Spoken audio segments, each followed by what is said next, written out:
let's just be completely honest here for a second. If you've been participating in the crypto space lately, you are probably exhausted. I mean, the constant chaos, those wild, unpredictable swings, the endless hype cycles, it literally feels like trying to survive the Wild West. You wake up one day, your assets are pumping, and the next, they've completely tanked because of, one random social media post. Well, today we are unpacking a protocol that was built specifically to tackle that exact exhaustion. It's called EuroToken, and it is a genuinely fascinating attempt to bring some absolute, undeniable structure to a historically, let's just call it an unstructured space. Seriously though, how many of us are dealing with a chronic case of volatility fatigue right now? You buy a token, cross your fingers, and then just watch your portfolio act like a broken roller coaster that only goes off the rails. It is stressful. So EuroToken was essentially built to be the structured, rules-based antidote to all that pure speculative chaos. It attempts to swap out open-ended market discovery during its early days for a super rigid, predetermined set of rules. Okay, let's dive into this and look at the core contrast.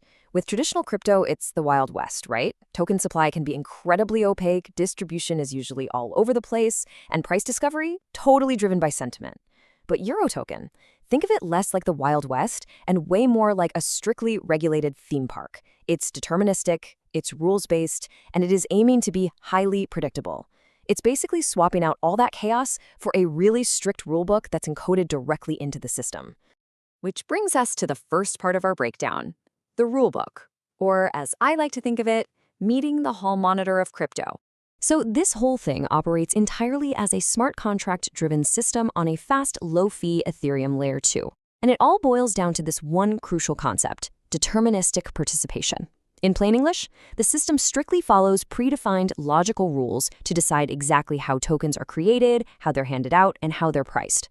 Instead of relying on, manual developer decisions or some flexible governance that gets swayed by human emotion, EuroToken locks these things in programmatically. Like I said, this protocol is the strictest hall monitor you've ever met. It absolutely does not care about your market feelings, the current hype cycle, or what's trending online. It literally only cares about the code. Moving right along to our next section, the supply and emission showdown, unplugging the money printer. Now, what's really interesting here is the stark contrast in inflation control.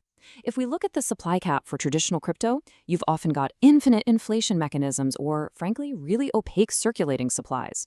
EuroToken, it has a hard, absolute maximum cap of 333 million, no infinite minting rights whatsoever. Second, look at the minting method. Normally, you see these massive upfront premints where developers sit on a huge chunk of the supply. But EuroToken uses on-demand dynamic generation. That means tokens are only created at the exact moment a transaction is confirmed. And finally, excess tokens. In the old model, unallocated tokens just sort of sit around in dormant whale wallets, acting like this hidden time bomb for the market. EuroToken's strict rule for this: any unclaimed supply is just automatically burned. Let's just visually lock that number in for a second. 333 million. That is the ceiling, and it's enforced right at the protocol level. There is no central authority sitting in a room somewhere that can suddenly decide to issue another 100 million tokens to fund a marketing campaign. No way. The infinite money printer has been permanently unplugged from the wall. And about that closed-loop model I mentioned, unclaimed tokens equal burned tokens. If tokens aren't actively claimed during the distribution phases, they don't just sit around gathering dust. They are permanently removed from circulation using burn logic. From a pure design standpoint, this directly attacks the whole issue of latent supply pressure. Created tokens perfectly equal actively allocated tokens. Simple as that. Next up, we have algorithmic pricing, or what we'll call the escalator progression. Fixing the supply is really only half the battle, right?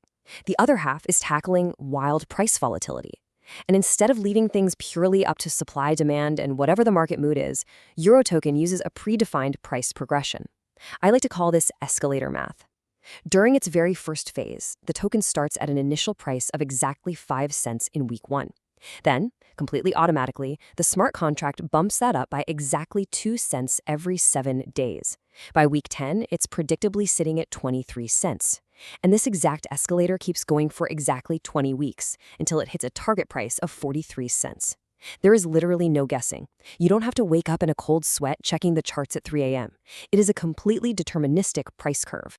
Let's move to how this all builds over time. Here is the 2-phase journey. taking the training wheels off.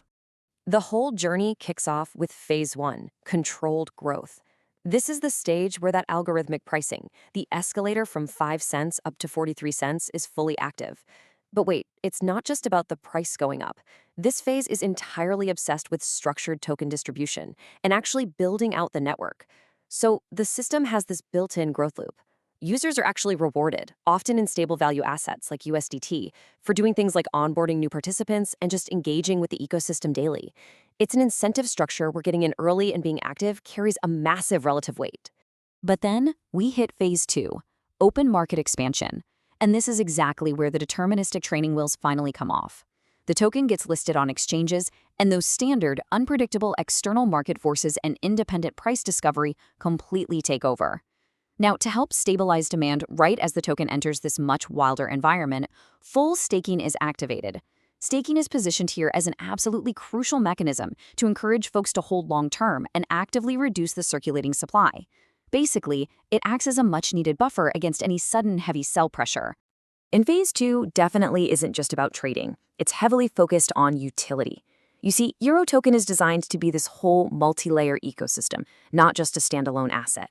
When phase two goes live, an entire suite of products is scheduled to drop.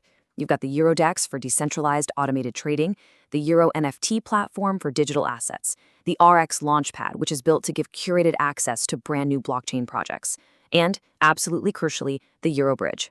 This is what provides cross-chain interoperability to major networks like BNB Chain, Polygon, and Arbitrum. It's a massive structural expansion for the whole project. Now, for the final part of our breakdown, the reality check. Because at the end of the day, gravity always wins. Okay, as mathematically precise and neat as everything we just talked about sounds, we have to take a completely impartial step back. We need to look at what actually happens when strict programmatic theory meets the chaotic reality of the crypto market. So the crucial point here is understanding these key structural risks. First up, market interaction. Once that phase two open trading actually starts, the real market valuation could completely diverge from that nice, neat 43-cent target price. Second is adoption dependency. Sure, a referral loop is great on paper, but the whole ecosystem relies entirely on sustained long-term user engagement to survive. Third, execution risk. All those amazing phase two products we just listed, the DEX, the bridge, the launchpad, well, they actually have to be successfully built, shipped, and working. And finally, liquidity uncertainty. Post-listing conditions can hugely influence price stability, no matter how perfectly controlled phase one was, because as always, real-world outcomes absolutely depend on real-world execution. Which brings us to a final, pretty provocative question to chew on. Can deterministic rules truly tame the chaos of the open market? EuroToken offers a really fascinating, highly structured alternative to the totally opaque, completely unpredictable crypto launches we're so used to seeing every day. It literally replaces infinite printing with strict caps and early sentiment trading with calculated escalator math. But eventually, every single system has to face the ultimate test of the free market. Will the rulebook hold up when the training wheels come off? Honestly, that's the question we're all going to be watching closely. Thanks for joining me for this explainer, and definitely keep questioning the mechanics behind the market.